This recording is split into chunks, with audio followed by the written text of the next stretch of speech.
Tuesday, December 17th, 2019, and since we do not have microphones, I ask everybody to speak very loud so we can just pick up on us talking.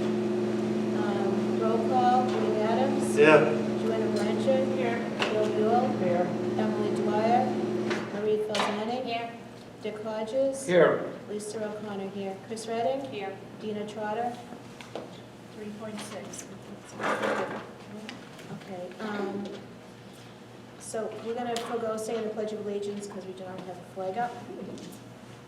And so can I please have a motion to accept the agenda? So moved. Pledge of Allegiance. Second.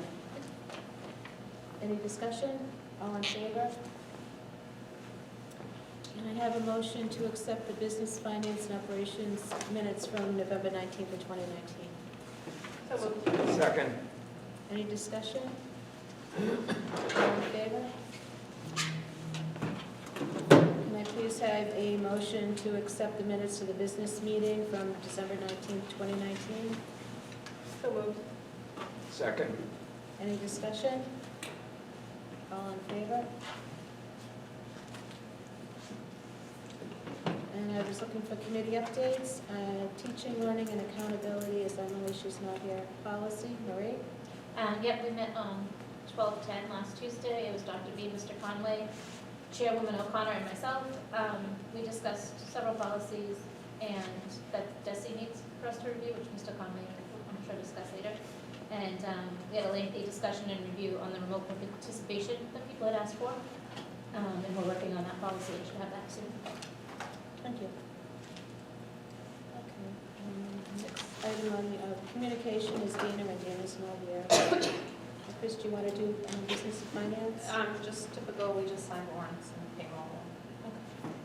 Do you want me to ask you that at every meeting? Or I'll let you know if there's something that Okay. we've discussed above and beyond that. Okay, thank you.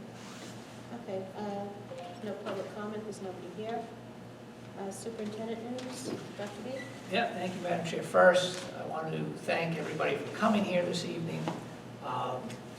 Ideally, today would have been, we go to school, we end early, a little bit early, high school, and that allows everyone to start clearing the roads in the area, but with things pushing off longer, it seemed like this was going to get worse later, and everyone around the area got closed. But with that happening, it kind of, I know traditionally if there's no school, we wouldn't have a meeting, and we were scrambling trying to find time for a meeting. So thank you for having this many people. I don't think we were expecting this, having this many folks show up. So thank you for coming tonight. A couple updates. First, I wanted to update you on the building project. So you'll hear later on we have a new member to the building committee from the town of West Newbury. There's interior meetings that are taking about the interior design, what the classroom looks like, what the main hallways look like, what they're going to be comprised of. There's members from each community at that. Ms. Dwyer represents Groveland. You have Ms. Seeley represents West Newbury, and Ms. Moran, will be representing Merrimack. So it's good to have, you have one person from each town. I'm there, Mr. Seymour's there, Greg Hack attends. So that was a new group that was formed just to make sure everyone had a say into what the building looked like and they could take that back to their communities. The land update, we had a very good meeting with the Burke Bushes behind us. And the land is, I know this seems like it's taking a long time, so I'm going to explain all this. So there's two different pieces to this. The Tarleton parcel, which we own right now, that's registered land, and that was done through land court. So that's not something just an attorney can do and then turn the deed over to another person. That has to go through Boston's land court. So part of the parcel we're trying to do is recorded land, which is just going to be done between the attorney with the town.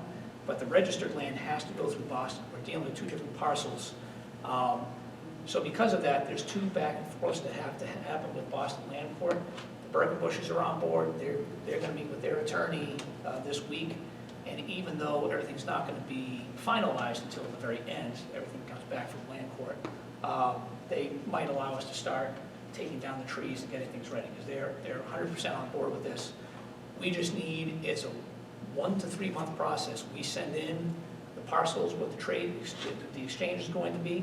Those come back to us with approved, and then we send in what the agreement is going to be between Bergen Bushes and the school district, and they send that back to us with an approved or suggestions and then we can sign off and everything's good.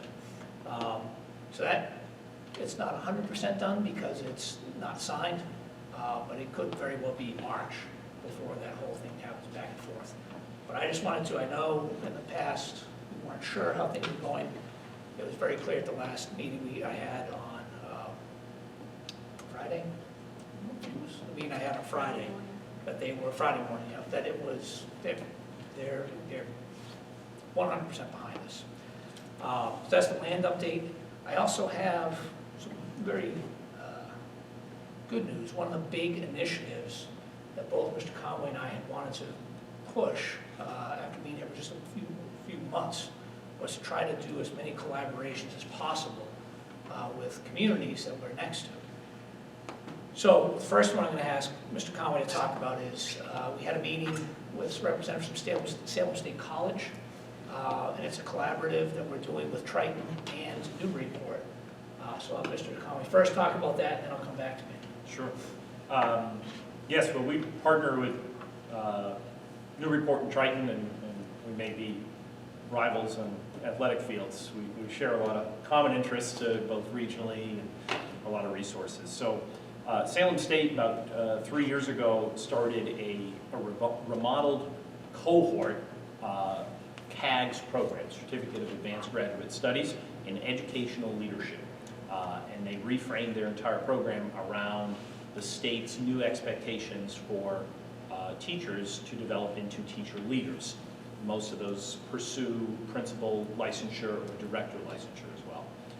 And in doing so, they felt one of their best models were locally run cohorts, where students, in this case educators, don't need to travel to Salem State. All of the in-person classes would be held in the local cohort, and they're blended classes, so some of it's localized and then some of it is online. So we're partnering with those two districts so we can create a local cohort, a 3-district CAGS program in partnership with Salem State, and the educators from our 3 communities get priority admissions, and they complete that program in 21 months. It is very cost efficient in comparison to other CAGS programs around, and it's for anyone who's interested in pursuing it. There's some benefits. Newburyport is going to be the host location of the in-person classes, but all of their administrative licensure requirements, what's called the PAL task, Principal Administration Leadership Task, those will be supervised right here in district, so we commit ourselves to being able to do that for Salem State. And Salem State provides all of the professors and the curriculum and all of that. So it's a great opportunity. They're running 4 different cohorts around Massachusetts currently, and will be their 5th cohort. And we look for anywhere from about 18 to 25 participants in total between the 3 districts. And if we don't fill it among our the 3 districts, people who maybe reside in one of the towns who may work elsewhere is able to participate if it works out for them. So, but ultimately our teachers would have priority on, because it's local, they'll be able to priority on those seats. So we have a pamphlet that went out to staff today, so you can each get to see it. This is what went out, it's 2-sided. So that's going out. The next collaboration, we're running through wellness, bullying, cyber world, and what can we do to help our students. And Mr. Conway has helped put together a series where we focus on what bullying is, what it looks like, how do you support targets, how do you prevent some bullying issues, and also there's a whole other variety of topics that come in. So he's going to have a sheet to hand out, but one of our initiatives was to try to not do this on our own, because we want as many community members involved as possible. So we reached out to Triton, thinking that they might also have an interest, and sure enough, they do. So here's another here's another project that Mr. Conway's going to talk about, where we're going to partner with Triton to try to get as many people in attendance as possible. So that's 6 towns that we cover when we start to do that. So our wellness committee is able to put together some things with Massachusetts Partnerships for Youth, for parents, but also for students as well. This is the, I'll say it's a draft flyer because it's not complete at this moment. We're not going to distribute this currently, but hopefully as soon as we return from the break, we'll be able to distribute this publicly and get it out to parents and into the media as well. But this is the parent community series. Addressing these topics as Dr. Bartholomew referenced: bullying, understanding and overcoming stress, social media's impact on mental health, mindfulness, wellness fair, and the final stages of trying to get a real keynote speaker to come. We'll be able to speak to both students and to staff, parents in the evening. And we hope to finalize that within the next week or two. But working with them both for physical space, sharing resources, and engaging sort of a broader base of the community. Yep, and so I think the biggest takeaway on both of these, one, they're great, it's great opportunities for us to collaborate, but more so, what Mr. Conway said is absolutely true. We have very similar needs, issues, so us joining forces makes a tremendous amount of sense. Because instead of having 3 separate communities trying to put something together, having one group that's just collaborated upon makes it much more fiscally viable. And again, our experience in these is these are they're not over-attended, although we'd like them to be. So by having 3 different communities, we would have a full house and we'd get the word out to as many community folks as possible. So that's the news I have for you this evening. Thank you. That's good stuff. One question. Is the building project on schedule still? Yes, It is. So we're still slated for occupancy fall 2022? fall 2022, yes. Because I hear from people in the community that they No, that's it's ridiculous. behind. So it is right on scale, right? So the building project is on time. There is not been any delays. The Gantt chart that we're following is right where it's supposed to be. Groundbreaking would not take place March or April, depends when the ground thaws. Yeah. It'll really start up front with the house there, and then we'll start to see some work being done along the sides and the back. Okay. Good question. Yes, don't let that rumor mill. Yes. It is definitely on time, and if it wasn't, I would tell you. Thank you. Okay, so a lot of news happening. The Pentucket tennis team had a bake sale last Sunday to benefit the Palermo family. I heard there was a big lots of funds raised for that. Cafe Jazz was a big success here at the high school last Friday. State Representative Lenny Mira met with students in the Students Against Gun Violence group last Thursday for a roundtable discussion. Pentucket student Caden Curry won the junior male solo title at the World Tap Dancing Championships over in Germany over the Thanksgiving break. And Michelle Redding and Brella Brancato also competed. Pentucket middle school students put on the Frozen Junior production this past weekend, the first weekend of December. A number of the shows were sold out, and there were approximately 60 students in the cast. And Pentucket high school students raised over $2,800 for the Reed's Rebel Foundation for the Spirit Week fundraiser. And the check was presented to Reed's mom at our Spirit Week assembly. That's all the news I have. Thank you very much. Okay, first item under new business is wellness update, youth risk behavior assessment. Mr. Conway? Sure. I think members of the Wellness Committee had intended to join us this evening, but they're not able to make it. We have many, regularly about 7 or 8 people who attend, and I think recently, especially with the outreach regarding some of the programming, the mindfulness and so forth, we've actually had 3 more people request to take part. So one of the things, and you have sort of a summary of what the Wellness Committee has brought forward to you as far as a proposal. We struggled last year and at the beginning of this year to really identify data points to help anchor what we thought were either strengths, weaknesses, areas of concern, successes, any of that, really to find anchor points in data. Through that work, we administer what's called the SOS, the Signs of Suicide Screener. We also administer the ESPER. Both of these are individually administered. They are meant to be confidential. but not anonymous.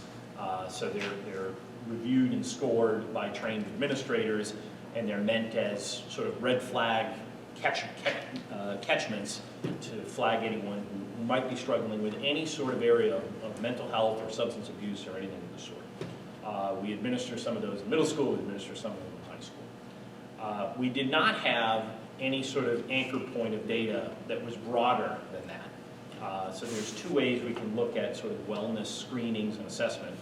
One is a bigger picture of how are our kids doing as a whole around all sorts of topics, and then doing things that are screeners for particular areas of concern. And the popular one that is used is the Youth Risk Behavior Survey, the YRBS.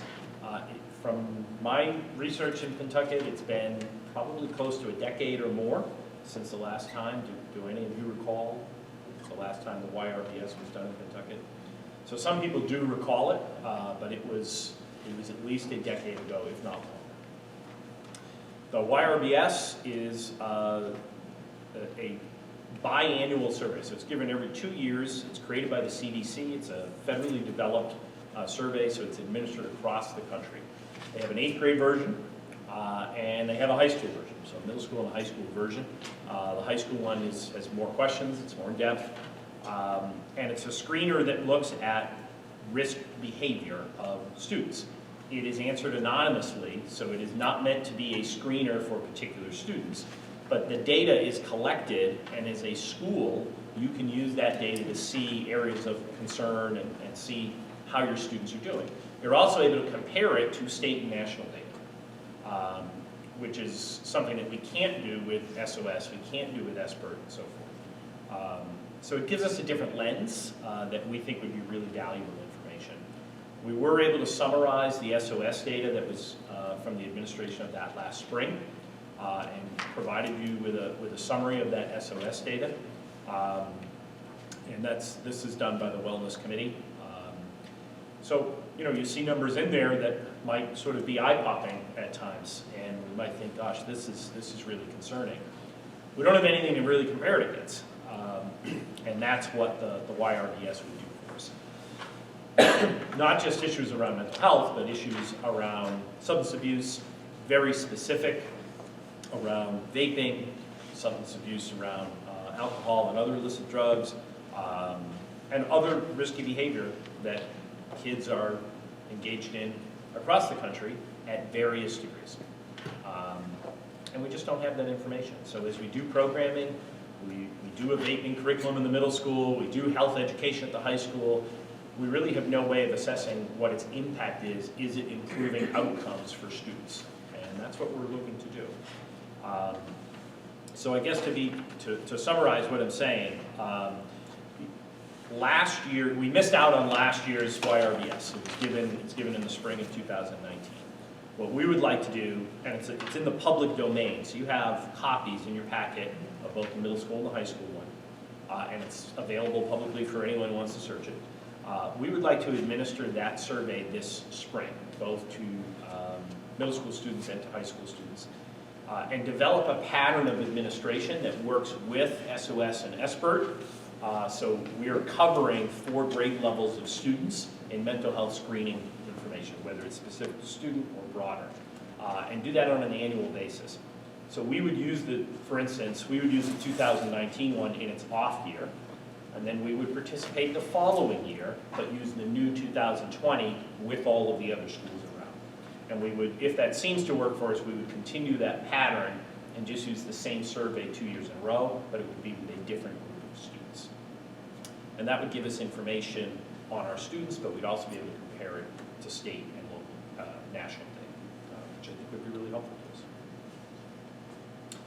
And given, I think, the nature of the survey, that we're looking to give it to everyone, we wanted to bring it to the school committee for your approval. And I think we set out some conditions in how we would do that, providing an opt-out for parents in the event that they did not want their child to participate in it, they could do so. All right. Yeah, I just have a few questions. Sure. Is this going to be in addition to the other 2 tests? So this is in addition, so it's a way of doing 2 different types of surveys, whereas the SOS is, we actually know who the students are who responded. whereas this is anonymous. So they have two very different purposes for us. And I see a lot about analyzing the data and summarizing, and who exactly is going to be doing that? So in the off year, like this, we would create basically a Google survey that would not collect email addresses, and it would be anonymous. The analyzation of that data in the off year for this year would be done with guidance staff and building administration. So the same people who are trained in SOS and ESPER, we'd also bring that potentially to the wellness committee as well to help summarize that data to make programmatic or policy decisions. Or PD. Yeah, and we would bring that summary to the school committee as well, so it's a very public process. But that's anonymous, so we don't have student names and things. So it's been a concern of mine since the start of the school year when I realized that we only had Mrs. Simone present in the middle school. And then she became our interim vice principal. So we were somewhat without a guidance counselor at the middle school. And I think that's a problem for me. And I hope to see that change in this year's budget because, I mean, we're looking at 400 kids with a lot of changes going on in their life, a big change in their school day. And if the guidance counselors have data to summarize, and important data to analyze and summarize and work with these students on, and just the day-to-day issues as well, I hope we can hopefully see that change or talk about that changing in 2020. So the SOS in the middle school is administered through the health teachers, where at the high school it's administered by guidance department. So we do take a different approach in the middle school, given the staffing we do with the health teachers. We would administer the YRBS on a given day at a given time, and then that data, basically doing it through Google, gives you all of the data, and then as a group, we would collectively review it to summarize it. It wouldn't be left up to an individual person to analyze it. So. Okay. And then the only other thing I noted was when reading some of these questions, are the parents going to get a chance to see this as well? So Or- these, yeah, so these are public, this test, what you see already, that's in the public domain. Anyone can search for it now. When we're going to inform parents that we're going to be administering the YRBS, Yep. we'll provide them a link to the CDC's website, and it will be, give them an opportunity to opt out. Additionally, we can give them a link to view the questions, and if they want to view them to help make their decision if they want to opt out, they can do so. We won't get into a situation where I don't want my child to answer question 15. We're not going to do that. You're going to do them all, or you don't do them. Yeah, because I know there was some sexual assault questions and stuff, and I just thought, I hope there's people on hand, because that would be triggering for someone who might have had Yep. experience. And that's some of the things that come up with the SOS and the ESPER. It's a similar Yeah. sort of, and the people who are trained to administer it are prepared to help with that. I know when Okay. SOS is given, often, especially if it's given in sort of the broader scale, mental health staff on hand is generally prepared for maybe a little uptick in some office visits. Yep. Thank you. Am I assuming correctly that 72 on the high school thing is just checking out people's diets? How many potatoes have you had? How many times did you eat potatoes in the last 7 days? I'm assuming that if I was to read more of these questions, this is a focus just on student diets. That appears to be about diet, yes. Okay, thank you. In the fruit juices, green salads, potatoes, sure. You can see it gets at a wide range of health-related behaviors, Thanks. including eating. Does anybody else have any questions? So can I please get a motion to accept the school adopting the SOS one? So the SOS is in use. This would be the administration of the youth risk behavior Okay, so survey. the administrative of the youth risk behavior survey. Second. All in favor?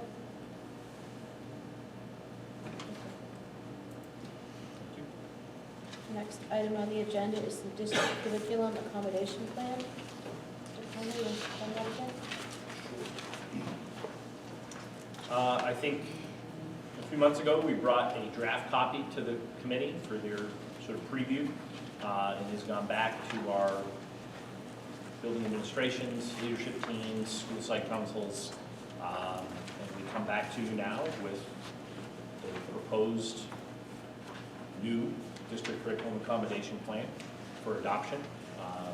If approved here tonight, this would go into place and we would develop our schedule to train staff to review it so they understand what it means, what it looks like.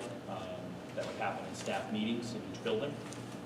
And then the next step to this is revisiting and revising our instructional support team process of how we would review students who are struggling. That would be the next phase. Does anybody have any questions? No? Sorry. I just have one question. I saw it in high school and I saw it in middle school, but I didn't see in elementary school a section on teacher teaming and support. And I didn't know, I know that was one of both of your initiatives, is to get the elementary school teachers working together as a district as opposed to 3 separate elementary schools. And I didn't know how that was working out, or the collaboration amongst school teachers, if all the 6th grade teachers are meeting, if all the 5th grade teachers are meeting. So we've had an increase amount of that, not nearly where we want it to be because we only have limited, but there's been an increase in that from last year to this year. And next year, it will go, let's say, probably 3 out of 4 meetings, PD will be grade level based. So it's fitting with what we were hoping to do. One, there was so much work the first year with curriculum that they were together, but they weren't quite sure what they were looking at for some of it, and they were getting it all together. It was all relatively new to them, except for Merrimack, where math was not. And this year, they've had more opportunities to work together. Next year, it will be, I think it's about 304 PD days to be them working together. And I think when you reference teaming here in the district curriculum accommodation plan, when it's referenced at the middle school and high school, it's really talking about how teams would look to address individual students or specific students with needs when they share a student, for instance. And at the elementary school, that really doesn't come into play very much. So when the elementary teachers collaboratively plan together, it's less about individual students and a broader planning so that they're on the same scope and sequence through the curriculum. And we do want to get to a place where the teachers are comfortable enough with the curriculum where they can't flex share kids amongst their. So if I was at Page and I was on a 3rd grade, I was a 3rd grade student, that I might shift around to 1 or 2 other teachers depending on where I was academically with literacy, for example. That takes a huge burden off the teacher because they can focus more on the students that they have instead of a broader spectrum.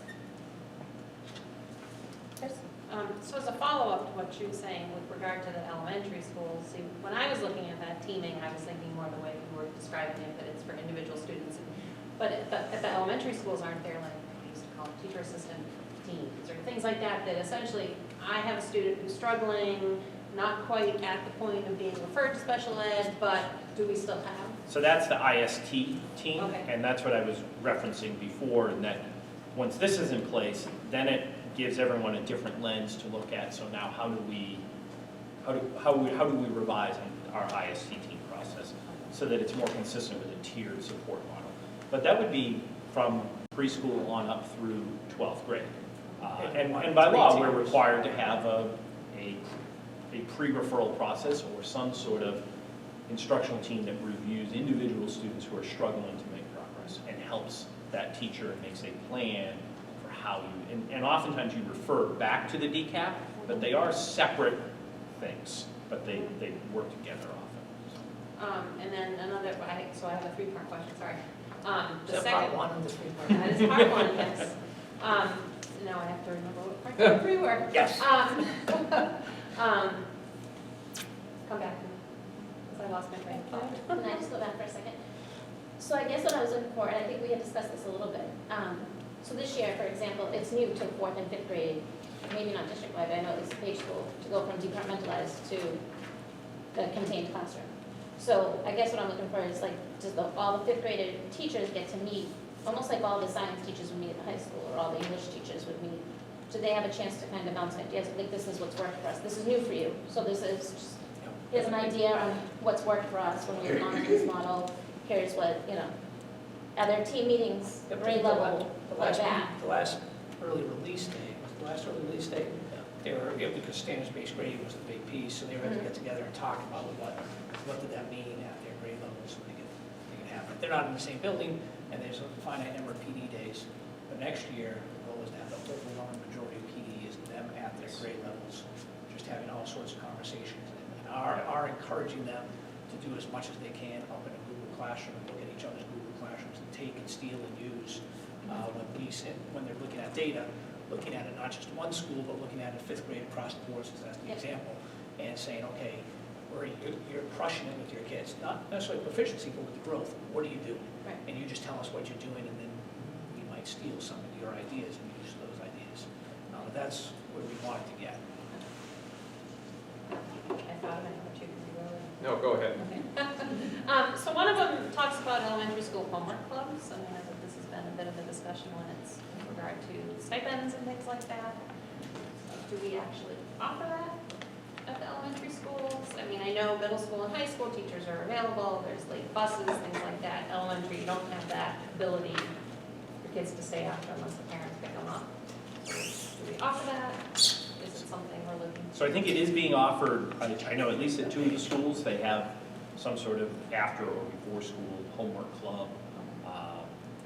To what degree is it precise, specific, and overwhelmingly helpful? I'm not entirely sure. I think it takes various. But that's one of the processes, is showing teachers, this is the decap, that's the expectation. How do we build that in if we don't have it already? Or how do we make it stronger? How do we leverage it to actually make sure it's actually being of assistance to us? Because I don't want it to be something that we say is being offered and then Yep. really in actuality, parents are like, Yep. well, we never knew about that. So that's where sort of the rest of this year is getting people familiar and understanding how this is set up and what those expectations really are. And then my third question is, so I think personally, I've had a lot of experience in some of this area recently. And how do parents know about these things? Like, I think so many parents, unless you've gone through a special ed referral process or anything like that, there's a lot that can be offered by the schools to help students who are struggling mentally, physically, emotionally, whatever it is. How do we let parents know that it's okay to reach out for help and to help your student? Or even for when you get to the higher levels, for students to know it's okay to reach out for help. I think that there's a bit, it's a gray area, I think. Yeah, I think you're right. It's a gray area because there's so much a school has to offer. So if a parent's trying to dive into any type of transportation, that could be a whole other. I think the common language would be awfully useful. Every teacher should be able to say to a parent and to a student, look, if you're struggling, here are the resources. These are the things you have available to you. And if parents knowing if the child's really struggling, then you might sit down and have a team meeting with them, get on tier 2 maybe of the MTSS on the pyramid. And what does that look like? And what are the interventions that are put in place to help support that student? And they have the intervention plan going. Part of what your question is talking about is that big, huge area. There's so much that goes on in a school, it's hard to know exactly what are my questions I should ask, what is it that I should know, or what do I need to know. But that online ombudsman, and where I'm going to prototype a month or two, but that's. Is he gonna have your voice? No. So what, a virtual that's not a bad idea. There's a lot of chatter about your personal phone calls for snow cancellations. Too and stuff. excited. People like it. Yeah. So. 5:15 in the morning. Gee, well, been up for, wow. But that allows you IMA, and you click on what you are, and then you click on what your issue is, and it leads you down that path. And I think that's where something like this would be excellent. If I'm a parent, my concern is my child's academics, I click on that, and then you get more detail. And one of the things we have on the prototype is we know we haven't thought of everything. So there's a Google form on there where if there's a question that hasn't been addressed, if someone can just click on it, fill it out, that comes back to us, and then we can just create that as another, because I know we're not going to capture everything. And I mean, I think that the DCAP in general here in Pentucket has been thought of differently by the educators than the way this is built, which is why we need a little bit of a cushion for folks to understand. We did begin to talk about this last year. We actually brought a draft out in front of people last year. So this has been 6 to 8 months of sort of getting people to understand that this is a different way of approaching this. The DCAP was never meant to be an individualized student checklist of what we do for that child.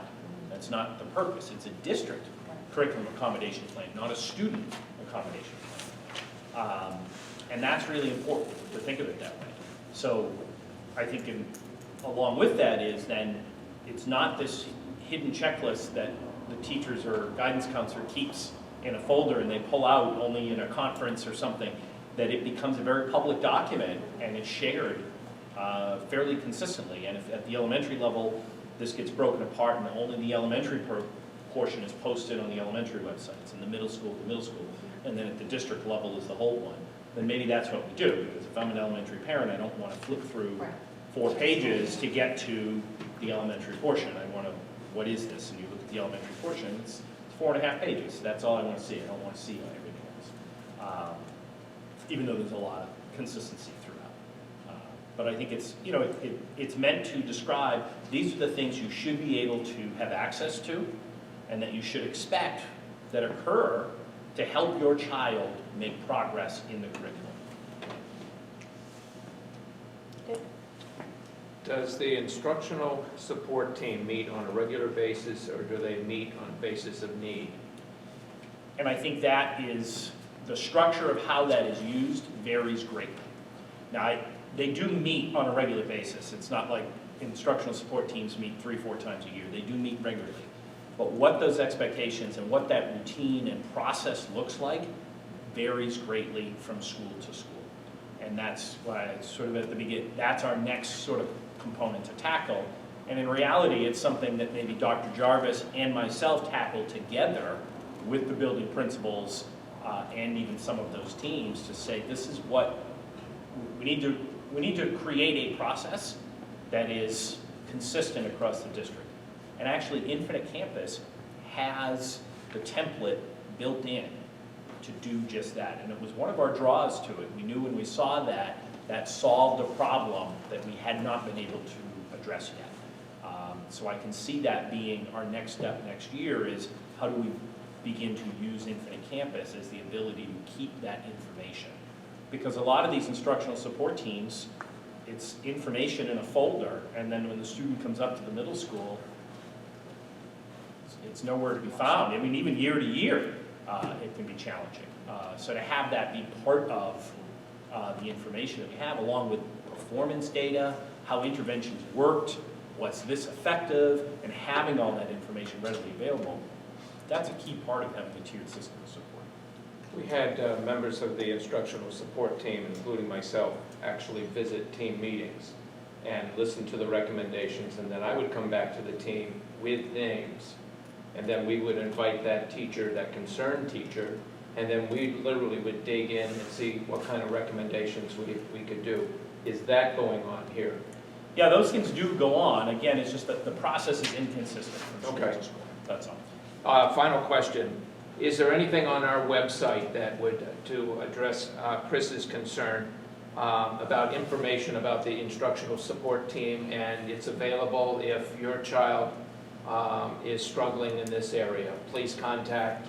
Is that on? I don't know that the current DCAP is posted. I know when we pulled out the last DCAP, it included recommendations like CD-ROMs and so forth. So even though it probably should have been public, it's certainly not something I rushed to say, let's get up on the website, because it wasn't a tool that was tremendously helpful. So, but I think that's the intention, is to make sure that this becomes a very public resource and it's shared with parents. It's not posting something on the website in and of itself makes it available. It just does not make people be aware that it's there. So to be able to include that in some parent emails, maybe directly from the principals, to say, this resource has been added. If you want to look at it, this is what it means, this is what it's used for. Okay, thanks. Any other questions? So can I receive a motion to adopt the district curriculum accommodation plan? So moved. Second. Any discussion? All in favor? The next item on the agenda is, okay. Yep, thank you, Madam Chair. Several months ago, we had a presentation by Frau Hackett, and it was regarding the German-American Partnership Program. It's a program that in the past has happened. It ceased to occur some time ago. And ultimately, after the presentation, questions came before the board. The board had questions about what's our liability, what might this look like. So the first page you have here, so I've got a whole bunch of handouts, and then I'll give you our attorney's opinion of what, after looking over some of these documents, what his opinion was. But the timeline, that's what the person, whoever is organizing GAP, this is what they would come up with, the things that have to happen. You can see in the next one, there's step-by-step, this is what you need to do to implement GAP. The application I went through, this is a nearby district's application, and it was the name of the high school with whatever the name of the gymnasium, the receiving school was. So you can see all the information that if I wanted my daughter to go be a part of GAP, she would have to fill out this. And by the way, this is very similar to what I used to get from international students coming to study with us for an entire year, when they would, a lot of the writing has to do with their ability to write in foreign language and their interests. So you can see some of the questions here. There's medical concerns, allergies, diet questions, sharing a room. There's all sorts of questions. And the final question, the final document is behavior contract. You can go ahead and read that, and you can see that there's release and forever discharge any and all rights and claims for damages. So there's all that wordage is in there.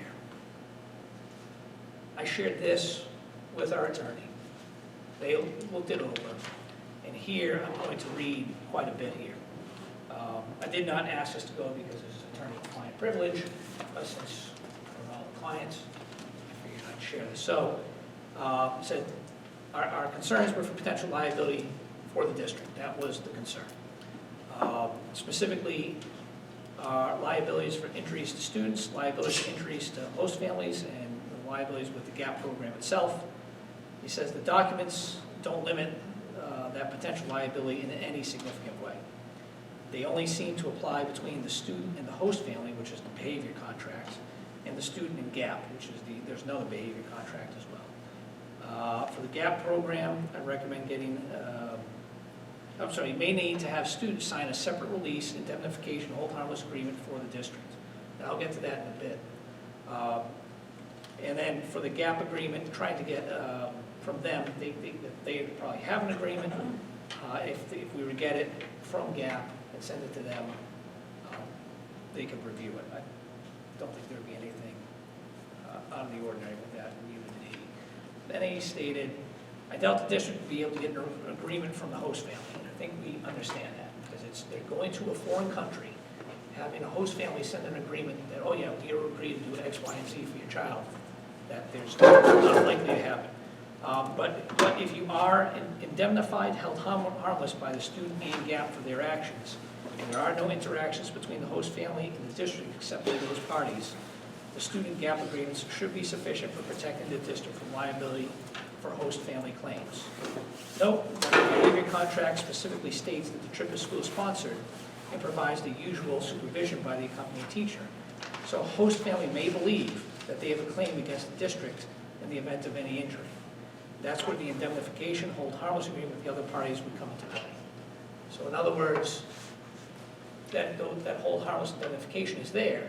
Student goes, something happens with the child that's over there in the host family, and because the language says the chaperone of the district, they go after the chaperone of the district, but in the documents, everything's signed saying, I as the parent cannot hold this student. I do not hold the district or the chaperone liable for anything that may have So happened. who is responsible? Well, Anybody? So the attorney says Just specifically, throw the dart on the... there's nothing you can have all the documents you want, and we can create as many safe, set it up so we've limited our liability, but that doesn't mean someone won't sue. So you give an extreme example where someone breaks a leg, or there's an assault of some kind, or some other inappropriate or crazy type of behavior takes place, that host family seeking damages, whatever, it would go back onto the family, but the family could say, no, we're not paying for this. This is on you. And we could hold up the papers to them and say, no, you signed here, X, Y, and Z. But, then if it goes to court, it goes to court. It's a long swim to Germany. Yeah. So what I'm really, and he also finished off with, as a caveat to everything I mentioned above, be aware there may be additional rights, liability, restrictions under the German and European Union law that I'm not aware of, which makes sense, it's not international law. So really what I need to know, if we want to pursue this further, there's going to be a cost, because I'm going to have the attorneys draw up papers on additional contracts for us to consider in addition to these, to restrict our liability. However, I don't know that we necessarily want to go and spend out a big chunk of money if this is not going to move forward. So I know this is not up for a vote, this is up for a discussion, so I'm just seeking guidance. How many students in the GAP program? There's no such program at this time. How many students, is there a GAP radar as to how many have expressed an interest? Yeah, so my recollection of the last meeting, though we checked, Ms. Naffa, they were going to, the school committee approved them submitting the application, not necessarily GAP, correct? But I believe we were told that they did not submit the application because they were waiting for final approval, which I'm not seeking here. That's right. So I don't know that they've gone out and checked, but in the past, you would probably know this, that there were probably about 15 to 20 students that went each year. I mean, having done trips, I'm very concerned about the liability when I look at the behavior contract. When I've chaperoned 2 trips to Europe, and it was very specific. If you touched alcohol, you were flown home. That's not in the GAP contract. It just says you Sure. will not do it. Yep. So I think there are quite a few holes in this thing right now for me to feel comfortable about supporting it. Yeah, so again, I think this is where I'm just looking for having the attorney go, if we want to have the attorney go fill whatever gaps we can, us understanding that we are not ever going to be, yep, you can't touch us. We can do the best, the attorney can do the best job, she or he can, putting together the documents. But there's nothing that's going to stop anyone from coming after the school district if something happens. We're Americans. The Prime Minister of Germany has allowed a serious influx of refugees and has downplayed a lot of the increased crime. However, apparently a group of police have gotten together in Cologne, Hamburg, Dortmund, Dusseldorf, Stuttgart, Bielefeld, Hamburg, and they, as of 2016, the police leaked this following information. There were 1,200 sexually assaulted women, and there were 2,000 men that were involved, and they usually hunted these people down right in the streets, 6, 7, 8 at a time. They'd go after a young lady. And I have seen taken 1, 2, and 3. So whether I had 4 daughters or 4 sons, based on the language here, I would never sign that in a million years. On the expected behavior, now I've taken well over 1,000 kids, middle school kids, to Washington, D.C., and it's interesting that number 2, and I'm no expert on the high school portion of that, but the mature, courteous, thoughtful behavior and conduct of highest quality is expected at all times. So when that doesn't happen, there's no consequence. I had a student who thought it was kind of cute to get into a pool and pull down a young lady's top on her bikini. That young man flew home. The parents were so embarrassed, they put the kid in another school. I've also... I've also had some concern that the alcohol here, there's no consequence at all. I was in a choral group that toured parts of Canada and New England. We took a whole week off from school, and alcohol was an issue every year that we toured. I guess I can drive a car and say I'm sorry. I guess I can have a drink and say I'm sorry. And I don't know that any of these things that I would do, that certainly wouldn't be my first phone call to mom and dad. So I have a real issue with most of the expected behaviors having little to no consequences. So just as a point, with it being a school, if it's school sponsored, the students are bound by our code of conduct, doesn't matter where they are. But that doesn't mean they've always followed them. And I think for the example you just gave, we don't have anything in the code of conduct for our Washington DC trip that says, if you look in that code, that if you're in Washington DC and you do that exact thing you mentioned, that you're going to be sent home. That happens at the meetings that they have with whoever's organizing that trip. Mr. Parent, I believe, organizes that trip. Yes. With the parents, and they go through, here's what's going to happen if you do X, Y, and Z, or I think you're going home. And I would assume, or I would expect, the exact same thing would happen in this instance. Yeah, and again, I would be checking with the attorney Yep. to make sure there are next steps when these things, I mean, kids are fabulous, and they're also a little naive, and they will test the waters sometimes when you don't want them to. Even when, I mean, that frontal lobe isn't fully developed until age 25, so they're going to make a few judgments that aren't in their best interest. Yep, So, having just returned from Germany and having traveled around, at no point did I ever feel that my daughters were unsafe. At no point did I ever feel that anything was happening that Were they with you? They were with me and they were not with me. It depended on the circumstances. Right. But 'Cause I would support them being with you. In fact, But even, so if you would let me to continue. okay, please do. We would be looking at the communities that these programs would be with, and I'm sure that we would be looking to make sure that they are safe communities and they're not communities where they're having uprisings and they're not communities that are having issues. So that's my first thing, is I feel that Germany is relatively safe, and I feel that our students would be in very secure traveling situations, the schools they would be with, the parents they would be with. It's a two-way thing. So we're sending our children to spend time with families there. They're sending their children. So you have to have some faith in humanity that I'm going to treat your children the way that I want you to treat my children.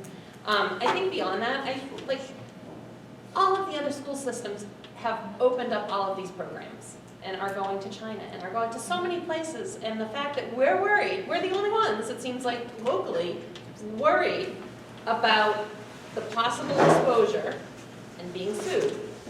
More important than giving our students these opportunities that they're not going to get in other ways. So that's what I have to say about this.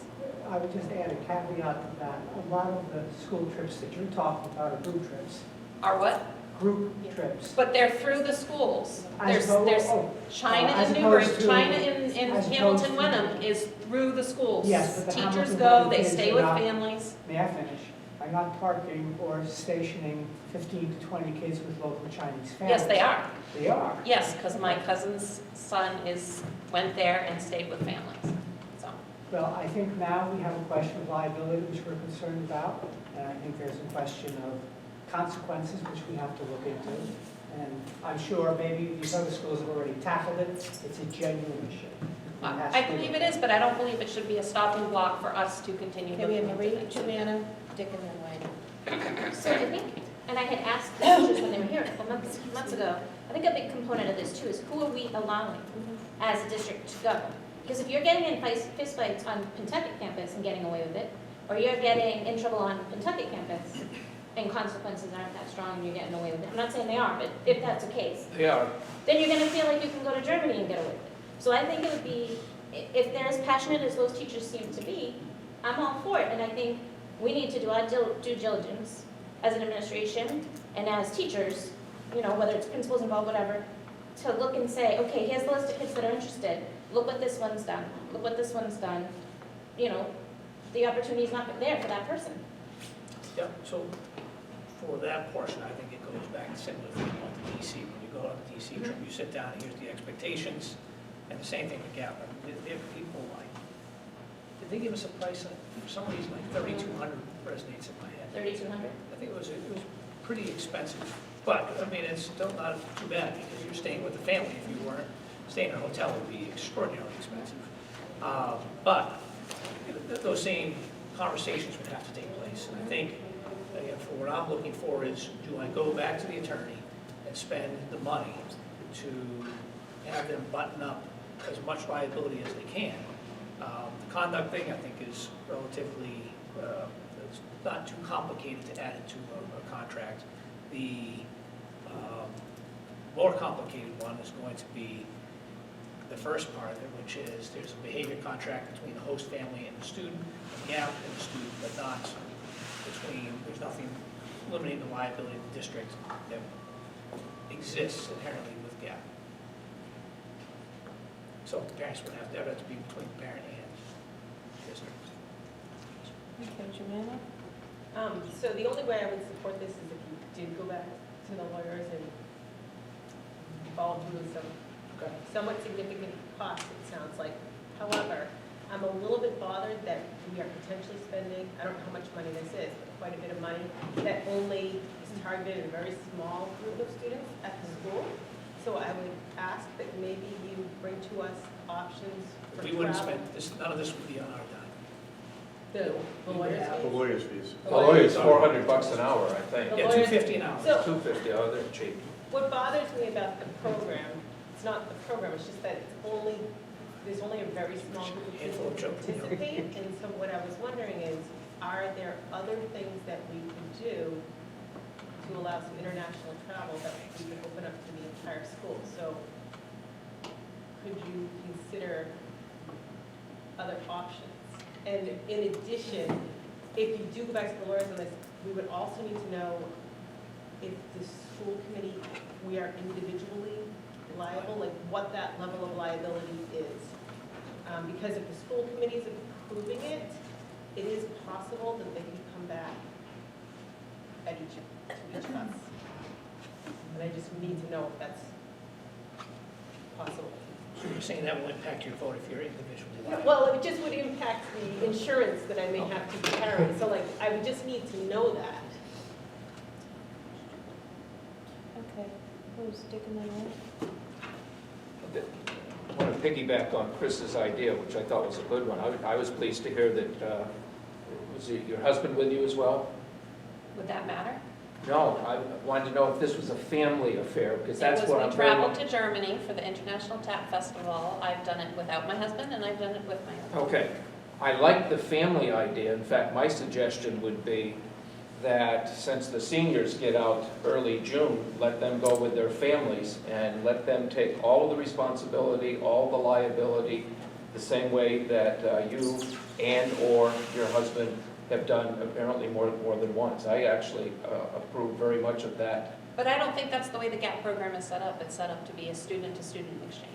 Well, maybe the GAF program isn't for us. Wayne?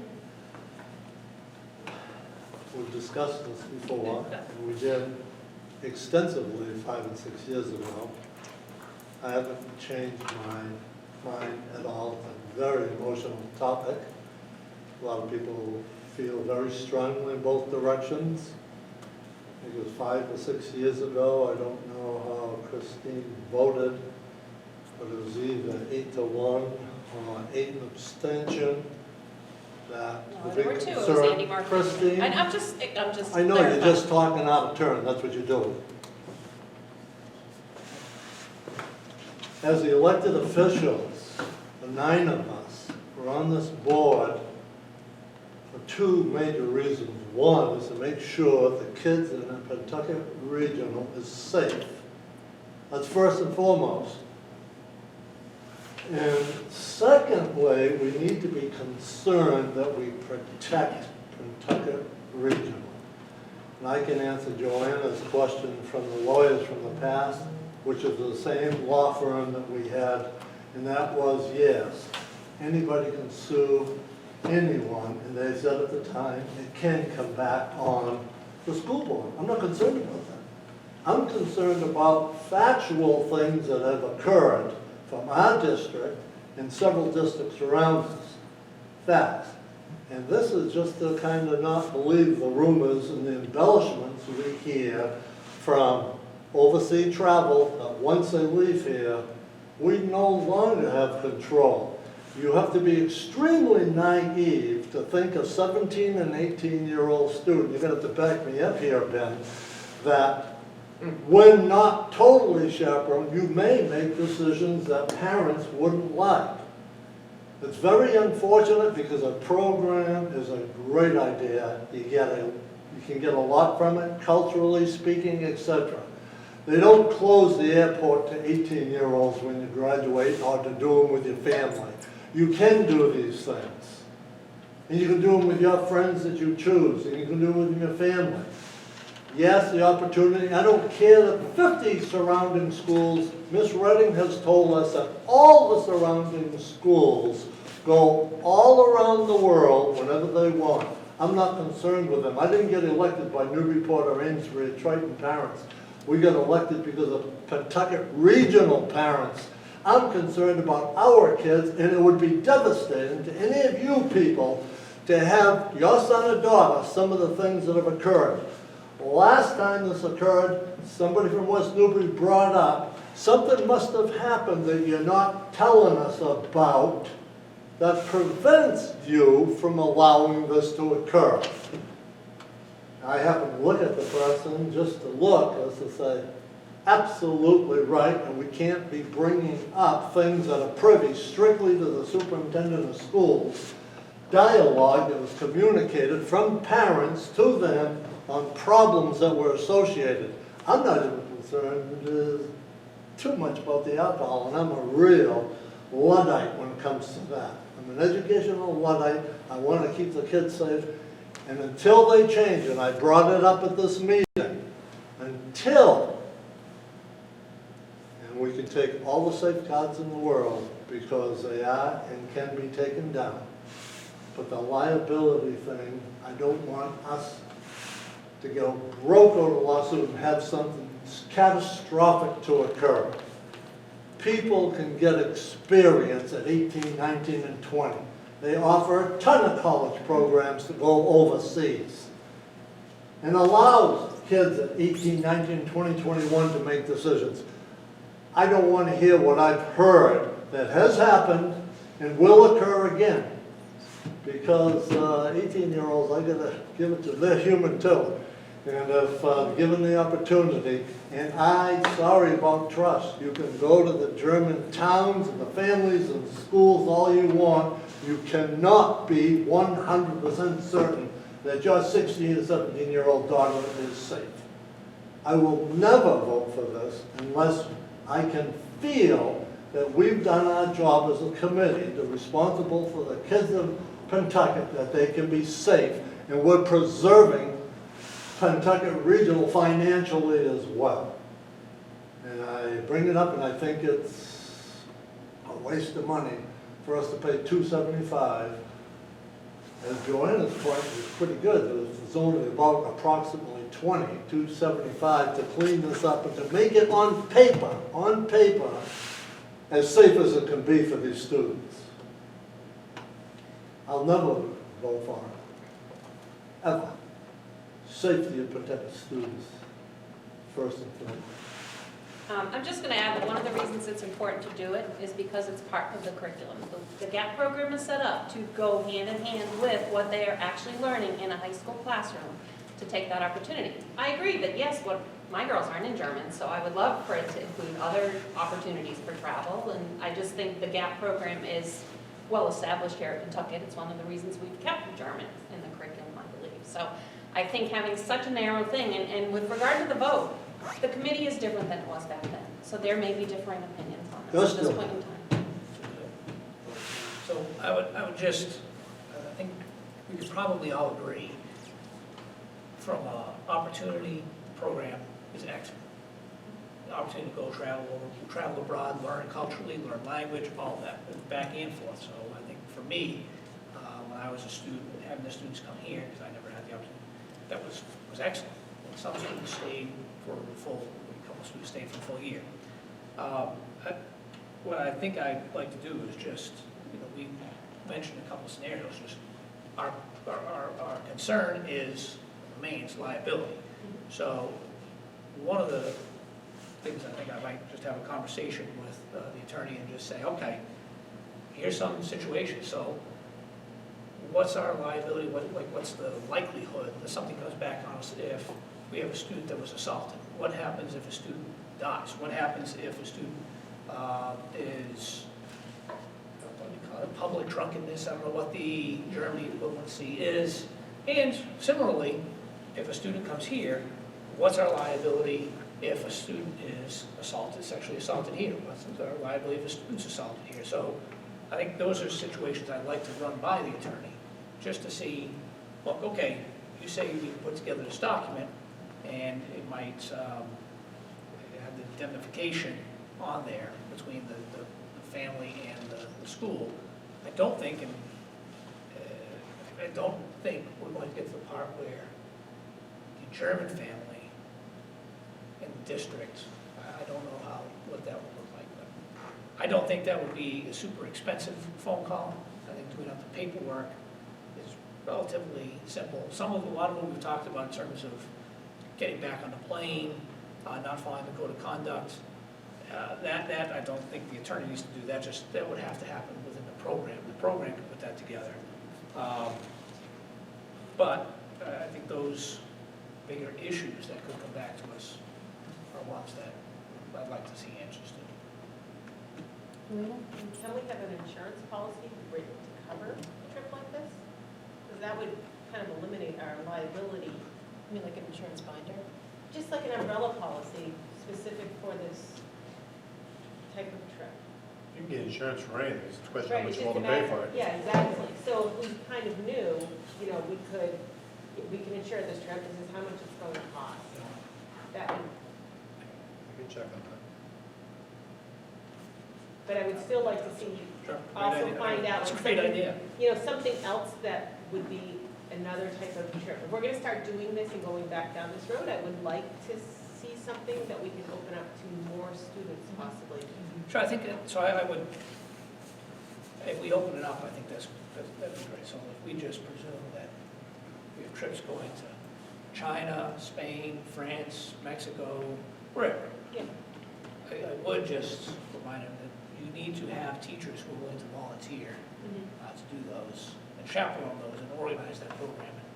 And, we might not have someone willing on all fronts, but. But we might. Yep, right, absolutely, absolutely. I think whatever we establish here could be applied. Maybe as a closure, I'll tell you that when I ran both trips, a lot of the parents who sent their children were lawyers, and I would ask them, and the policies for the group tours are very clear. The minute your students get on the bus to go to the airport, all of the umbrella liability, and this is in the contract that everybody signs, it's the tour group. EFT. Well, EF is one, there are a couple, Yeah. but it's pretty much the same. So the minute you get on that bus, and your liability ends when you get back off the bus at the end of the tour, all covered. The only stickling point, which every school district has different policies, what constitutes a disciplinary action when you send a child home. And every school pretty much writes their own as to the event. But for group tour, it's very, very different than the GAP does.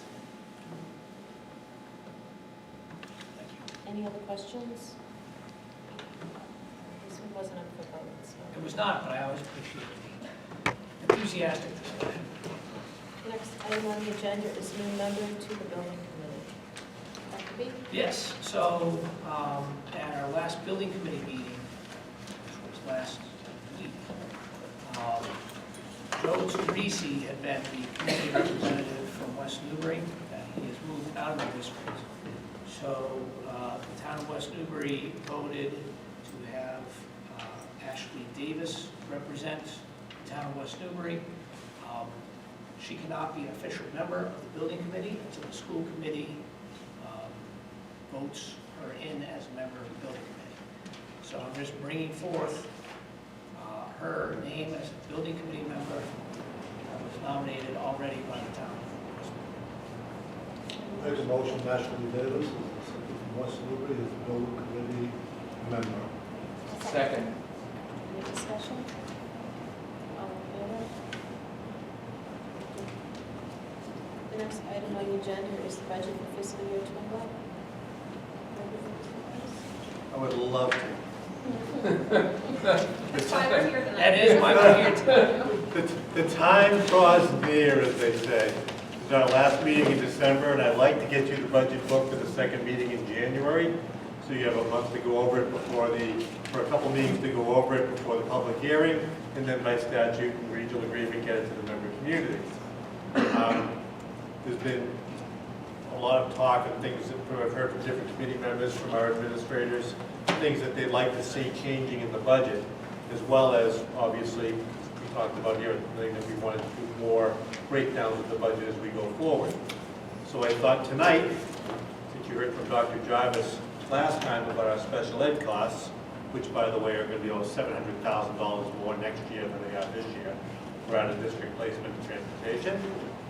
I thought I'd give you our revenue estimates and 3 budget ideas that people have brought that we'd like to discuss, not for a vote, but to kind of gauge what you're thinking, because I need to really get working on this, because the numbers are going to drive the narrative, and the narrative takes me a while to write. I'm not the best writer. So, I want to start with the fiscal year 21 revenue projections. Chapter 70, I'll take the governor at his word that 2,357 students are going to get an extra $30 apiece. That would generate $70,710 over this year.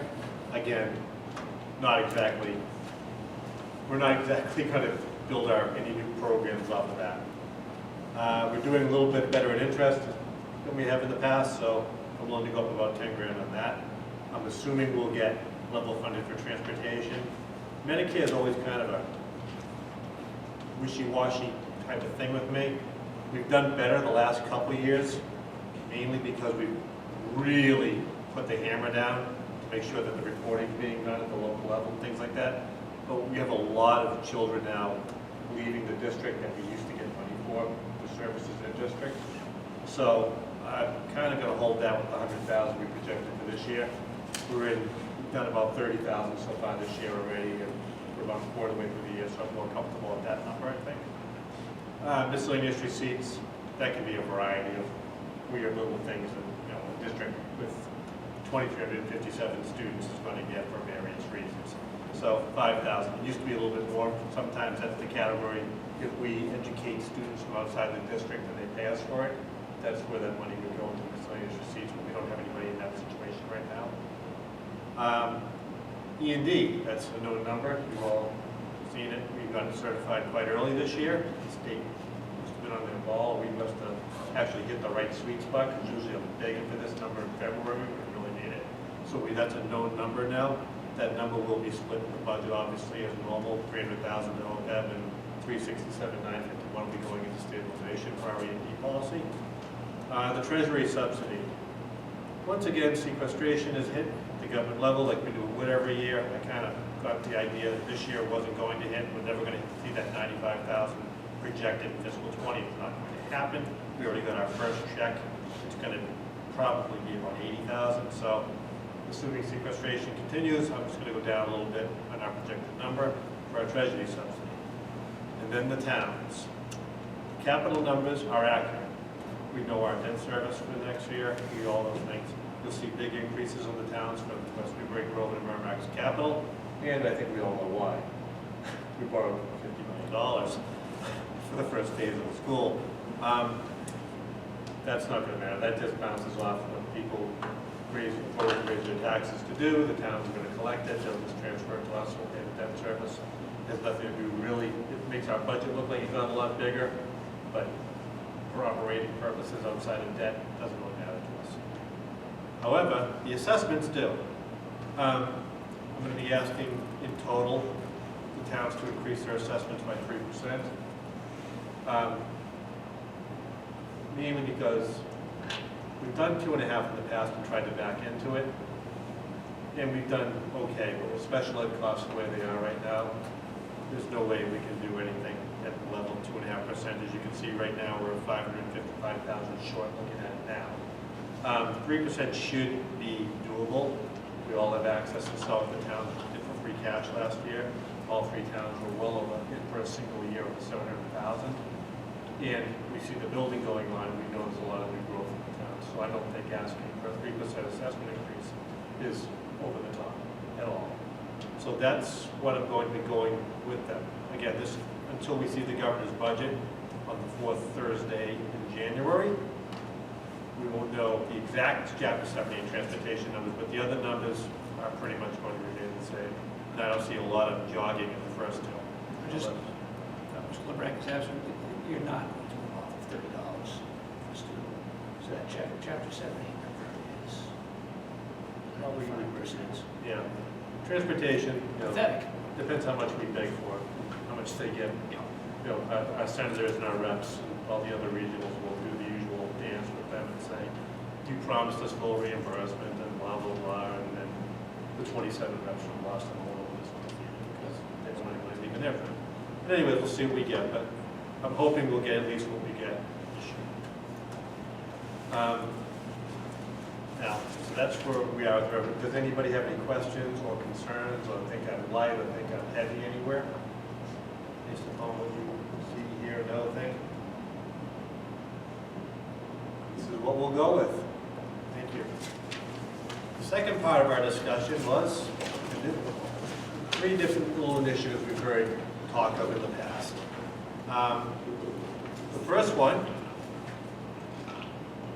is eliminate the fee for full-day kindergarten.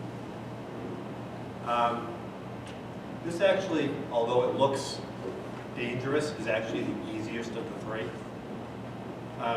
For years, we've heard various people in the committee bring up, and rightly so, that a lot of people won't participate in full-day kindergarten because of the $3,800 fee. Sometimes it's cost prohibitive. We do have a sliding fee scale we use, but it's not used by many people. So we'll bring that part back in a second. But the main part of it is knowing that this was going to be, it has been an issue year over year. What we've been doing is easing into it to the point where now we can pay for this out of the revolving account for full-day kindergarten. By doing that, we would be basically assuming we'd get more participation. It would need 1.5 more kindergarten teachers. There would be 3 full kindergarten classes at each elementary school now. Right now, there's 2.5 at Bagnell, 3 at Sweetser, and 2 at Page. So we'd be increasing 1 for Page and the half-time teacher at Bagnell would become full-time employee. That would cost us about $85,400. The remaining $455,000 we need would come out of the revolving account. That would put an end to the collection of kindergarten fees. And because the state no longer has a grant, they used to have a grant to help you ease into it. Because the second year, after you get it into the first year, you can check that little box and say that you do not collect the fee for full-day kindergarten, and it increases your Chapter 70 funds. So after that, the state will begin to pay up the cost after the first year. So we have the money to pay for it. It has no effect on our bottom line either way. If we didn't do it, the deficit would still be $555, because you wouldn't want to use one-time money for an ongoing budget appropriation. Like that, we'd use it for other little things to back out of other areas, but it'd be gradual, nothing substantial in one fell move. And if we do decide to go forward, we'd drain the account, but it wouldn't matter because we're never going to need it again anyways. The state would be paying for it. So if you want me to do all 3 of them, then you can discuss it, or you want to do it individually, section by section. Mr. Buell say roll it on. Okay, the second one, and I heard this one from the administration side of things. We feel that Chromebooks given to the 7th grade students when they come in, so they can use them for the full licensure of it, getting through their secondary school years, would be immensely helpful to them for both curriculum and every other little area. Now, after the first year, obviously, the first year you'd have to give to the 7th and 8th graders. After that, you just give to the 7th graders. So the cost associated with that one, as you can see below, is how much a Chromebook costs, a license fee for the book itself, and a carrying case, so they can't drop it and break it. It's $256.62 a student in the first year, middle school. Next year's, in other words, 7th graders this year, and the 6th graders this year, and the 7th graders this year. Moving on to next year would be 7th and 8th graders, there'd be 352 of them. It would cost us $90,330.24. The second year and the future year costs us about 179 students, about $45,000 a year. So if we put it into the budget for the first year, we were in the second year, we'd have $45,000 worth of play with elsewhere in the budget, but we wouldn't need that money. And after that, it would be a level thing across the board, except for any little tweaks in cost. And the last one is something that comes up. Yes. Just a quick question. I may have misunderstood. But this year's 7th and 8th graders, do they get to take those Chromebooks to the high school with them? Yep. And then when they graduate, they can take them home. We don't care. Okay. It Yeah, is. I think the They're idea, Chromebooks. the idea based on the numbers would be that the 7th and 8th grade would get, next year, 7th and 8th grade would get new Chromebooks that they would take with them all the way through 12th grade. Next year's 9th and 12th grade would get the Chromebooks, some of them. No, next year's 7. But next year's 9th grade through 12th graders would get the Chromebooks, some of which are new that exist here in the high school, some of which are new that already exist in middle school. Say would they get the combination of the middle school ones and the high school ones dispersed so that everyone in grades 9 through 12 would also have a Chromebook, which would be given in a way that by the time they graduated, the licensure on them would, because he was like saying they phase out. The license is used for about 6 years. Yeah. So the licensure, they'd be licensed out anyway. They support it for 6 years, and then it's every year, the license is good for 6 years, so it gets them through. So basically every student in grade 7 to 12 would have a Chromebook. Right now, we're on bring your own device. We can talk about this. Right now, we're on bring your own device class. And Ben has a question. Would there be an option for students to opt out of that? So if they had their own computer already, they could bring it in instead of having that? We'd have to talk to Mr. Buck about that. I think if it was a Chromebook, I'd have to talk to him about it. I think if it was a Chromebook, that might be okay. I think that's what happens now in middle school. I know some students already have some. Yeah, I think the idea that he had was they'd either be set up by the students to run the software and basic things that we're going to need in running through our school. So I mean, it both depends if your laptop can accept that stuff and whether they're willing to have everybody bring in their own device and set it up. We ultimately want to make sure all students have equal access to whatever the teacher is doing. The only other component to that would be MCAS testing. That could only be done on the school-based Chromebooks. It could not be done in person. And just quickly, the last part is the final elimination of the athletic user fees. That is a very simple trigger. It just takes $117,000 of revenue out of the system. Which we put on there so that you could all have that very engaging conversation to tell us what you would like us to do with that. So, questions? Yeah, my question is, having 4 sons and paying 4 times whatever it would cost, is there a graduated fee that? With the athletic fees? Yes. We have a family cap, $500 a year at the most you have to spend. Love it. That's what we currently have. Okay. Chris? So I am in full agreement with the full day kindergarten. I think it's something that I've heard a lot of districts have done before now. They did it when there was that grant to help that first year, so I think it's a shame we haven't done it in the past. And I'm not pointing fingers, I'm just saying we weren't there as a district ready yet. I think it's something that we should be doing both educationally and just, thinking about our communities. We should be offering full day kindergarten. I'm also in agreement with the Chromebooks. I think I want a little more info of what it would look like at the high school for the students. I think most people have access to what they need at the high school at this point anyway, so how does it look different than what we're rolling it out in the middle school? With regard to the user fees, so I have children who participate in athletics, and although I appreciated when they got cut in half a few years ago, I just don't think that that's sustainable, because I think that our primary job is to educate students, and the stuff that happens outside of school should be something that families pay for if they're utilizing it. I think the cap is very low. If you look at other neighboring communities, $500. I think that we're looking at, tough budgets in the next few years, and I think that a reasonable increase in the fees from year to year makes sense. I think that the increase in a family cap also makes sense. I mean, we're a community that kids are going to participate in this. Parents will pay for it because they want their children to have those experiences. It's a lot less than we paid before it was offered in high school, when we were paying for club sports and AAU sports and things like that. I think it's something that we need to look at. It's a revenue that is offset by an expense. It's not a revenue like I will never vote for bus fees, because I think that that's a completely different discussion, but I think if people are participating in athletics, I think there has to be a payment made to show that they're actually in it for the right reasons and they're in it for the commitment, and I think most are.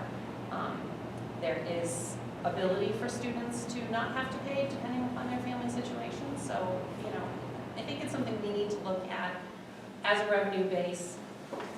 I don't think eliminating it is the right way to go. I think the opposite. That's my opinion. The MIAA, one of their favorite slogans is athletics is the other half of education. So I see that together. I see the athletics, I see the clubs, I see it in a unified way of how that student is drawn to different activities. And it's all encompassing. It just allows the student to develop at their own pace and enjoy the things that they enjoy. Wilmington, years ago, I tried to do some research on this. They actually had no fees at all. The person that was in charge of the third grade LeBrec in Wilmington actually retired, and I believe after that they went back to looking for that source of revenue. He did something absolutely ingenious. I'm in agreement with Chris on both of the first two. It's great, I think, and eliminate the athletic user fees. It was about 4 years ago when we cut it in half. Supposed to, in that, we kept as a half at the time, to use those fees to offset the cost of the fields we put in. I was the fields chairperson at the time. I agree. I think, and I'm going to use an extreme case here, hockey. Ice time's extremely expensive, and I'm not sure Mrs. Smith should have to pay for a family that is hockey time. 500 as a cap for hockey won't even come close.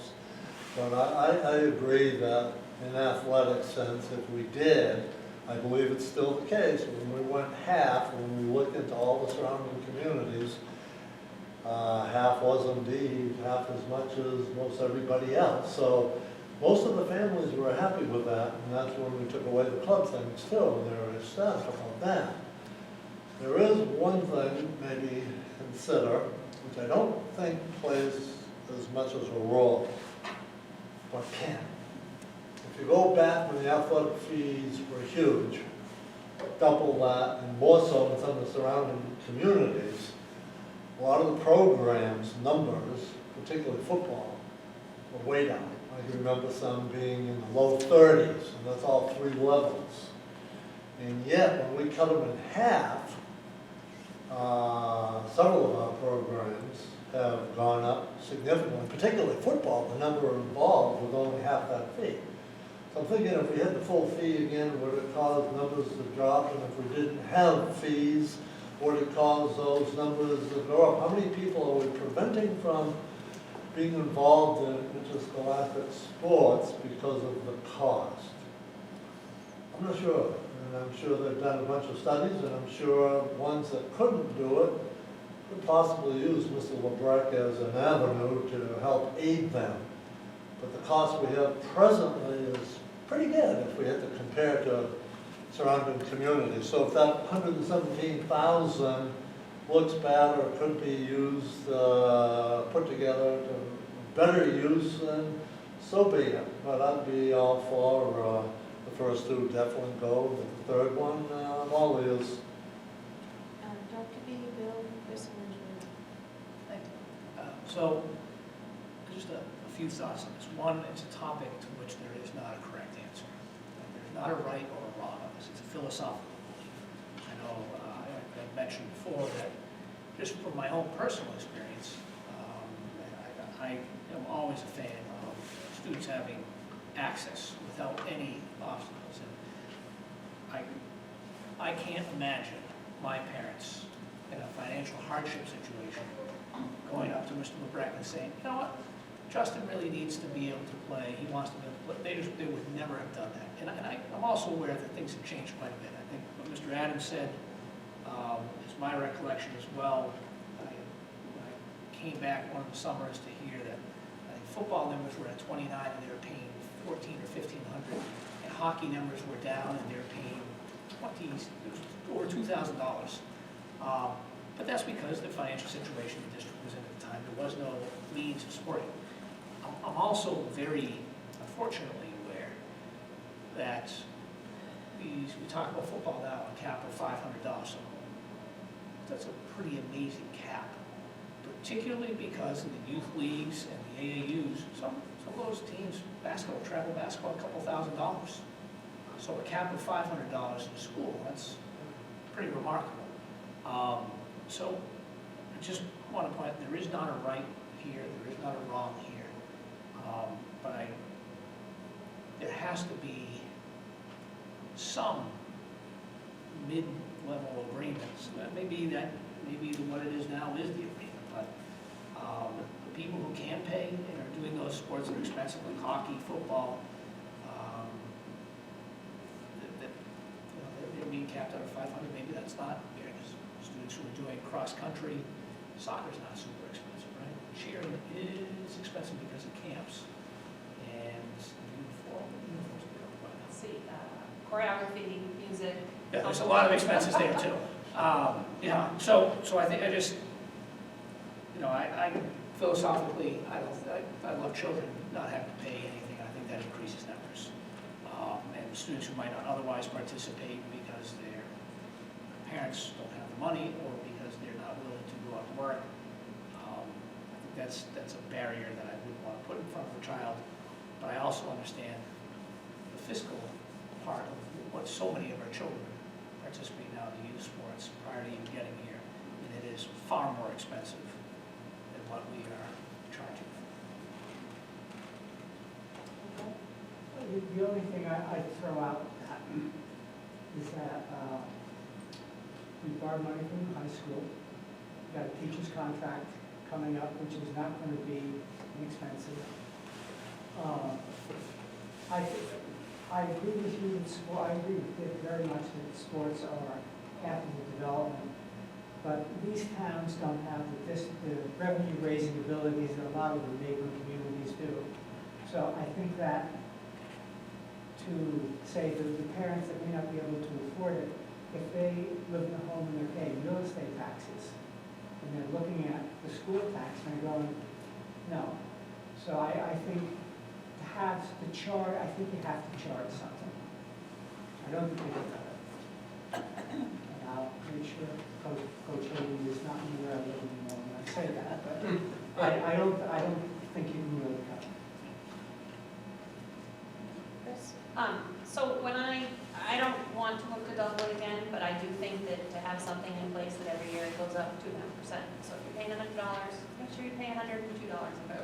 Like very small amount. I also think we have to do the same thing with the family cap, just because if you look at our revenue and you look at the expenses are growing in the athletics. And I have daughters who are in sports, and I have daughters who are in very successful sports, and I certainly want to participate in keep having everybody participate in that, but I also think we have to look, as you said, we have very lean budgets. We're not getting more money from the states. We have a limit to what we can get.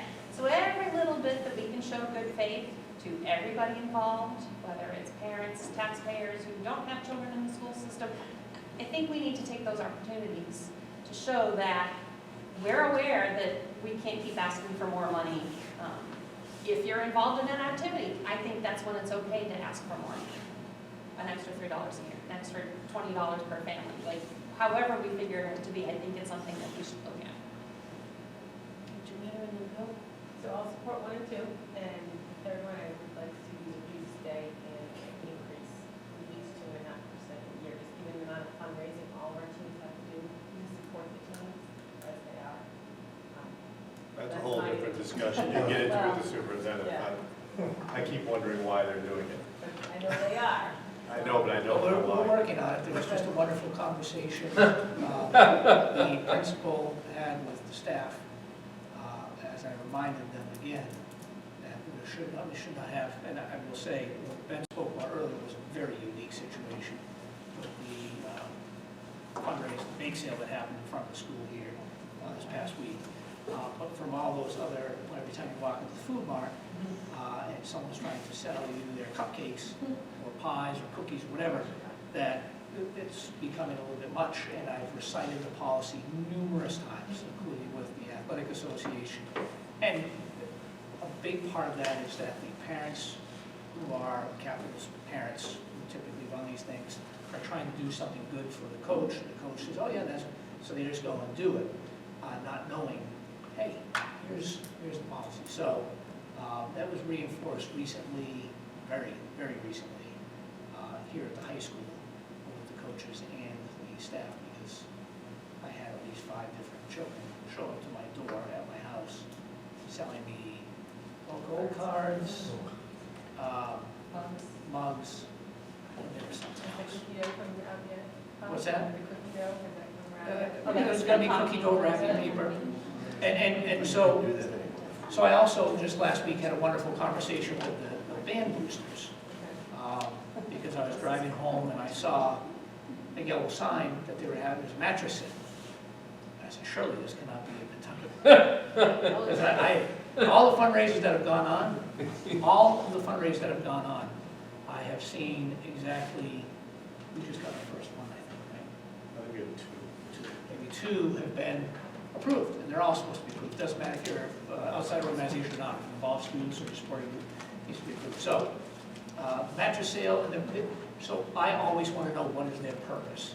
If it's just, so I know this is tangent, but if it is a purposeful fundraiser targeting a specific objective, then yes. If that objective is vague, to just bring money into the sport, then no. We need to have a purpose. If the purpose is to enhance our students' performances, and in band's case, it's to provide trips, pay for trips, certain instruments that cost $3,000, $4,000, that the school district is not going to go and purchase. And I think that's a worthy goal if they want to have, if they have really 2 fun. They have a mattress sale, and that's great, and it's especially since it's mostly parent run. But if we're trying to sell cookies and make $1,000, I think it's about $1,000, anywhere from $200 to $1,000 a day, I think we're probably driving more business off at the food mart than we are collecting money for the children. I definitely don't want to do that to the fathers. Wanted to ask Mr. LeBrecq, what if we capped the family cap at $750? What does that do? I know it goes up, but just off the top of your head, what does that 117 look like if we did that with this year's numbers? If you just, in other words, if you left all the sports as they are and just increased the family cap. Just as an idea. And again, this is a guess ballpark total. I would say, unless you have more than 1 student playing 3 seasons at the high school, I mean, if you had like 2 kids who played a sport, everything, and one of them wasn't hockey, you'd probably only pick up a few people. Most of our sports are $100, $175. So you need to have more than 1 child, basically, if you're going to go past the family cap. So, I'm not sure the bake-up, maybe Ben would have a better shot. How many families do you think have multiple kids playing? Depends on if you're playing hockey or not. That's what I'm saying, hockey's the outlier. Hockey's just, is a big, it's just gonna cost a ton I of don't money. think it would affect a lot of, Yeah, so I'm saying, if you went to 750, you may raise another 10 grand, yeah, but it's not nothing gonna be, substantial. And that's a lump-sum, I mean, that's a Pentucket hockey team as opposed to a No. Pentucket Triton, Co-op. Kentucky, Georgetown. Pentucket Georgetown, okay. It costs much more than what we charge. It's per sport, oh God, yes. Yeah. The ice time alone is about $19,000. Does anybody, just out of curiosity, for travel soccer, what does that cost? Travel soccer is like $2,000. Okay, so Pentucket charges $175. I think I just said basketball is, well, and freshmen are 100 and JV varsity. So freshmen's 100 and JV varsity is 175, so it's, Competition cheers. so, sure. You know what, I'm not really at the trenches, but I mean, I'd be curious just to ask Ben, you're in high school, this is where the fees hit for athletics, what do you hear? I don't really hear much talk about it. Do you ever hear like, I wish I could play football, but I I can't? haven't heard that. Not Any sport at all? I've not once heard anything about can't play because I can't afford it. So, And we do have a waiver, actually, system too, if you did fall into that, just, I'm the only person who can administer it, it's done by me alone, I'm the only person. And I probably get 2 or 3 of those a year. But, yeah, you show me your pay stub, you show me your tax return, there's a sliding fee scale on the application, and you can get the receipt reduced all the way down to 0, or 50% of it, or 75% of it, depending on where you fall. So if it does come down to that, and you're willing to fill out what is the easiest form you've ever filled out in your life, yeah, I mean, there is an avenue, regardless. so from personal experience, just because we're talking about the athletic user fees, I've had a child in club baseball that nauseates me how much it costs. It's that much money. I'm embarrassed to even say how much money that is. And I've had a daughter play club lacrosse. That is a significant amount of money. But even town leagues, even to play Pentucket youth lacrosse, I pay $250, $300 with uniform cards like that. I pay, $200 for a little league. So I don't think continuing that cost. It's close. Oh my goodness. Yeah. So to continue that fee in high school and not have club fees and stuff, I think that's, I don't see any reason for limiting the user fees for that. And then to go back to what was originally said too, because my philosophy too is first and foremost, I want to see all students get the best academic opportunities here. I'm all for athletics. I would like to even see more intramural athletics for middle schoolers. I would like to see, I love all the opportunities here for extracurriculars, plays and math teams, everything. I think it's fantastic. But the first 2, I'm fully in favor of because they're academic opportunities. So I know they're spending more, but I think the benefit is greater. I just have one question on the Chromebooks. You said each child would get a Chromebook and it would be theirs, right? So if they broke it, then it's on that to replace it, it's theirs. Okay. Also, just one other. We'll give you your first car, and if you hit a telephone pole with it, That's fair. it's on you. And the same thing, they'd have, if there's the insurance options. Just one other point. So the other part, the other extracurricular activities are the arts, robotics, young inventors, math, and elementary. So I asked all the principals to give to me what extracurricular things are going on in your school. Because I wanted to find a way to take care of all of those, so that no child has to pay a fee. And I know that robotics, for example, children pay like $15 to the West Newbury PTO, and then there was one additional fee, I can't remember. Anyways, well, Greg and I are working on that right now, because I think that for me, I just want children to have that opportunity. I don't want, and there's one part we can't provide. We can't provide the after-school transportation at the elementary schools. But at least if something does exist, they have that, they don't have to pay money. We're trying to get that. We already do allocate and pay for most all. Yeah, back when we got rid of all the little teeny fees, so every parent wasn't getting you need $3 this week for a recorder, and next week I need $5 for highlights. And if you're in the middle school, we need $15 so you can be on the math team. So, we get pizza when they come visit us. So what we did is we gave Donahue and Sweetser each $500. We gave Paige and Bagnell $1,000. In the middle high school, each got $3,500. In addition, the high school for auditorium plays and everything like that, to supplement ticket sales and things, got an additional $17,200. So hopefully the parents aren't still getting that little, to quote one of those little cartoon shows, or whatever, what is it with that school? Every time you come home, they need $5. It became a pain to collect it more than it was worth it. So I have one final question. Again, Ms. Kira, Pentucket youth football. Cost, anybody have an idea? Around 400. Yeah. 400?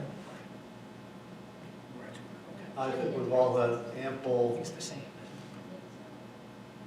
opportunity to express what Dr. Mark Altman want, do you have enough input now that? Yes, I think all Mr. three of Durek them? and I fully anticipated, but I wanted to have that conversation. All right. Just because I knew the chance of going here was very minuscule. But I know that I've heard several times about an increase in the fees. And we've talked about it numerous times.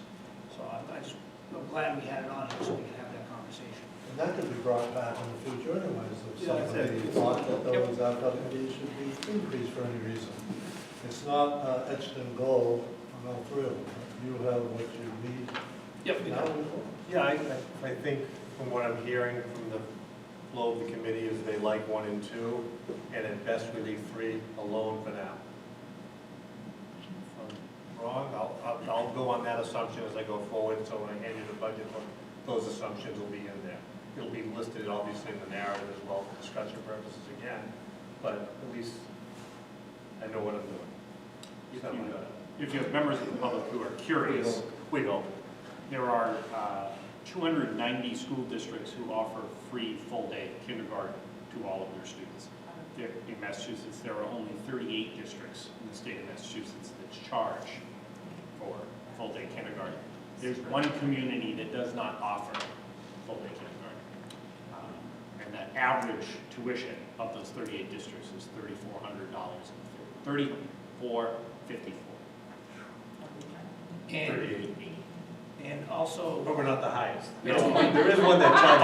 5,000. 5,000. $1, we're not the highest. No, 5,000. Right. There's one that costs 5,000. so we also did communicate out, we have a parent that communicated out with Senator Tarr's office regarding full-day kindergarten, and that it's an expense, it's a burden to the district. The district has to pay, in this case, and we're $455.50 to get this program going. Senator Tarr's office forwarded that and asked me for my thoughts on this, and I said, yeah, they're absolutely right.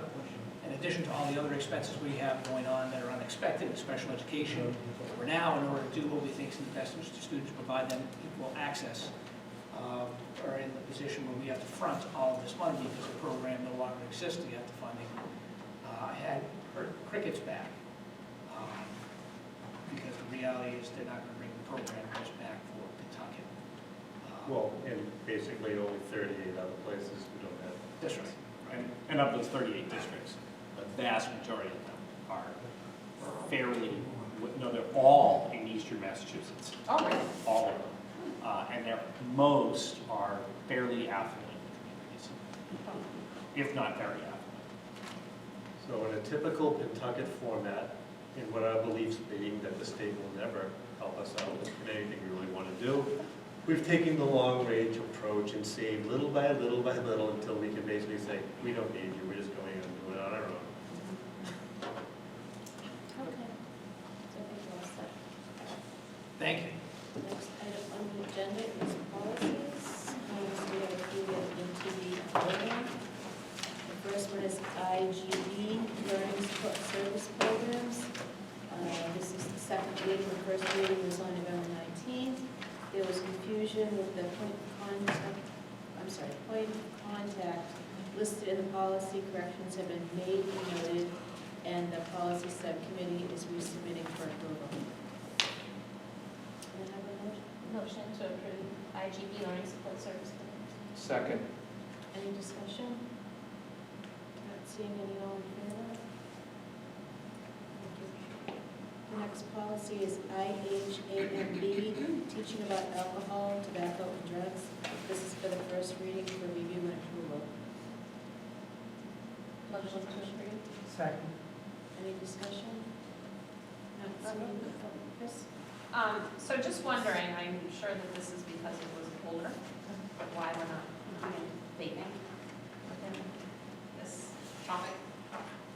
If that was intentional, if that was just, well, it was the way it was, and It's just something we looked over, and it's what Mass still has written in this exact language, so when it's out, we kind of look to the legal references, and we discussed vaping. Another part of it, I don't know that there's a full definition of vaping, whether it falls, sometimes it falls under as a tobacco product, sometimes it falls under as a drug product. Something we see sometimes in the school handbook where it just specifies vaping. But some handbooks don't, they still use alcohol, tobacco, and drugs. That's what we view it as, how we. I'm wondering whether we should, if it would be important to include it in this policy. It's, with its humongous prevalence. Although decreased is my understanding, thanks to That we just get better at hiding yeah, the USB. I think it's decreased, actually, but maybe that too. If we use the word vaping, where would we put it in this document? I think a lot of the, so the second paragraph, And then all the bullets anywhere where it says I would think alcohol, tobacco, Comma, Vaping, vaping, use. yeah, I would think any reference to those in that Yes. order, it just that becomes Add the vaping. third of the three. tobacco, drug, and vaping. Well, then four. yeah, alcohol, tobacco, vaping, and drugs. That's Drugs and vaping. We can add that to wherever they're listed. First bullet, The first bullet, and then the second bullet. second bullet. And then what the third bullet? first paragraph. What about the first two paragraphs? Second paragraph. It's all at the bottom. First Yeah, line. first line, first paragraph, second paragraph. like a good Second policy, it paragraph. just Last repeats itself. Yeah, so we're gonna vote on it as amended. Is everyone okay with that? If I go back and add vaping to the title as well as, So we need a motion. I move the amendment. Second. Second. Any other discussion? All in favor with the amendment, adding the word vaping? Thank you. The next policy is JFABD, homeless students enrollment rates and services. Move JFABD, homeless students. Second, second, any discussion? Just a question, so where the changes are, that was what was recommended by state? Yes, we received feedback from the Department's Educational Stability Program on the policies we submitted as part of our partial tiered review last year. There were 3 policies that had minor recommendations that needed to be implemented in order for us to be in full compliance. So those are highlighted in yellow on the following 3 policies, on your paper. Yeah, they're shaded. They're shaded. everyone can see them? Yeah, I don't think they changed the substance of any of them in any way, shape, or form. They're highly technical in their changes. Any other questions? All in favor? Next policy is JFABDD, foster care students enrollment rights and services. A motion, please? Motion. Second. Any discussion? Not seeing any other favor? And the last policy is JFABDDD, enrollment of children of military personnel. Motion. Motion to approve? Second? Second. Any discussion? Not seeing any, all in favor?